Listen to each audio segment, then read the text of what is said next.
Une des choses qui m'impressionne et qui me sidère dans l'univers Mendel, c'est le rapport de l'individu et du collectif. C'est-à-dire que d'un côté, on a fortement la croyance qu'un leader peut changer les choses. On croit dans le leadership. On croit que c'est qu'une personne toute seule va réussir à fédérer les énergies, fédérer les savoir-faire, fédérer les gens en vue d'un projet important. Mais en même temps, l'ambition, c'est pas seulement de faire réussir des projets, c'est de changer le monde. Et qu'est-ce que ça veut dire changer le monde? Ça veut dire que qu'il nous faut des tas de leaders. Il nous faut suffisamment de leaders qui vont être suffisamment pertinents pour que l'agrégation ou la mise en apposition de leur activité nous mène à un réel changement. Et la raison d'être de cette institution, c'est justement de former ces leaders qui individuellement vont participer d'un mouvement collectif vers le changement et vers un monde meilleur.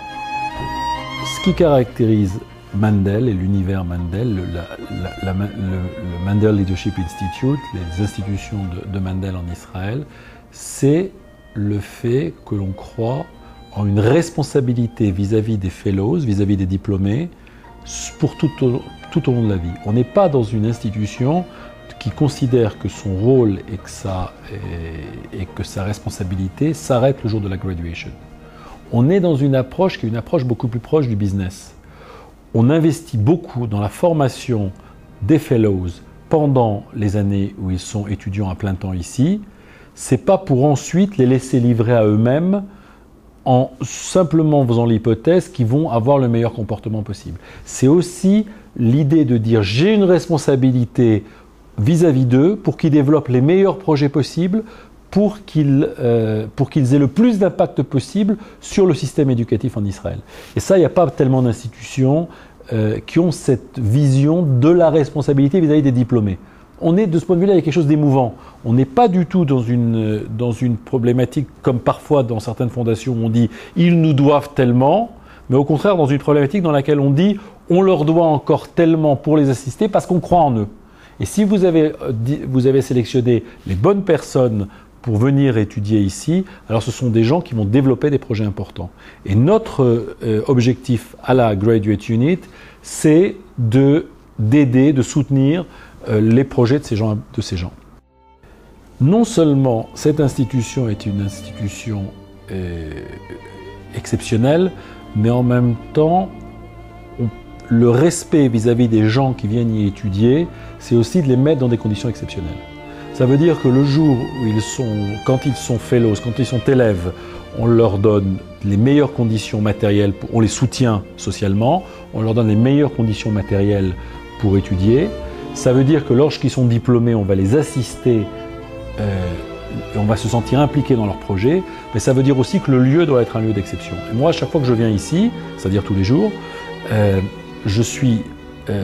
je me sens extrêmement à la fois ému et extrêmement motivé par le fait que le lieu soit un lieu d'exception, parce que une des caractéristiques de l'œuvre d'art, c'est qu'elle n'est pas quelque chose qu'on va répéter.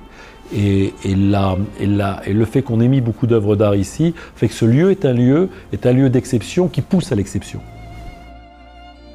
Un innovateur, c'est quelqu'un qui va créer une solution originale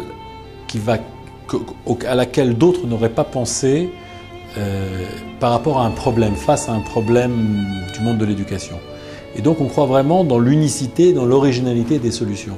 Et de ce point de vue-là, il y a une relation forte au fait que cette place, cet endroit, est lui-même un endroit exceptionnel qui n'a pas de réplique parce qu'il accumule des œuvres d'art qui elles-mêmes sont une et uniques.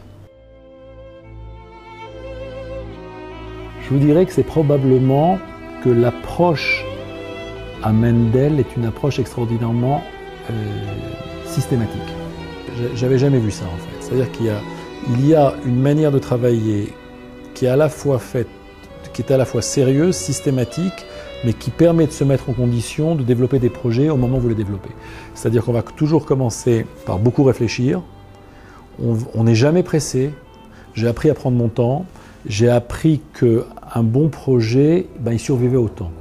Que ce n'était pas quelque chose qu'il fallait aller absolument développer demain, mais qu'au contraire, il fallait prendre le temps le cuire, comme on dirait en anglais, de le faire mûrir. Et ça c'est la première chose. La deuxième chose, c'est qu'est-ce que ça veut dire que de travailler dans des cadres extrêmement hiérarchiques et qui soient en même temps suffisamment souples pour que la créativité de chacun puisse s'exprimer. On est vraiment dans une situation qui est hiérarchique, on rapporte beaucoup à nos supérieurs, et en même temps, c'est certainement une des institutions où il m'a été donné de travailler, qui est le plus capable de repérer une bonne idée et de manière systématique, de ne pas la laisser tomber, de la préparer et de la mettre à exécution. Il y a un rapport entre l'idée, le travail sur l'idée, son élaboration et sa mise à exécution qui est extrêmement systématique, qui est extrêmement... Je n'avais pas vu ça en Europe, je ne crois pas que j'ai vu ça dans beaucoup d'organisations. On croit vraiment ici qu'on peut changer le monde par l'éducation, c'est-à-dire que c'est vraiment... L'éducation est le moyen d'avoir des gens qui soient formés différemment, qui voient les choses différemment et qui créent un monde meilleur, oui absolument. Donc vraiment, on est très classique de ce point de vue-là ici. Ce qui est important, là aussi, d'ailleurs c'est ça qu'il faudrait que je vous dise d'abord, c'est que ce que nous avons développé, c'est vraiment un modèle qui est un modèle dans lequel les gens vont réfléchir ensemble à trouver des solutions. Je vous donne deux exemples. Ce qu'on appelle ici le CNES, la conférence Mendel. Vous savez, tous les ans, tous les 18 mois, une conférence Mendel pour l'éducation. La dernière des choses à faire pour nous, ce serait une conférence qui soit une conférence one-shot, une conférence événement, une conférence qui n'aurait...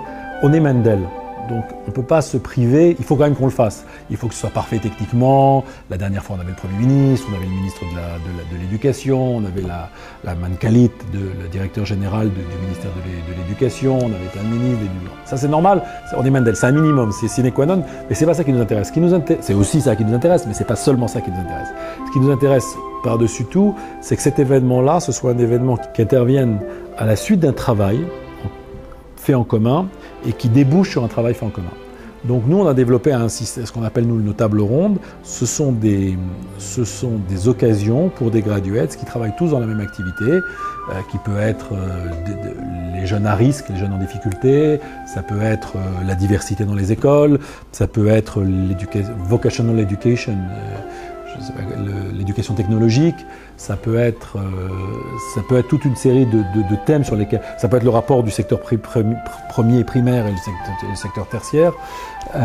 Donc vous avez des gens qui travaillent sur ces questions-là, qui se mettent ensemble, on va chercher des experts, ils vont créer des problématiques, et finalement le CNES, ce n'est qu'un moment dans leur évolution, dans leur travail. Ça, c'est évidemment une manière différente de voir un CNES que ce qu'on peut développer ailleurs sur le marché, entre guillemets.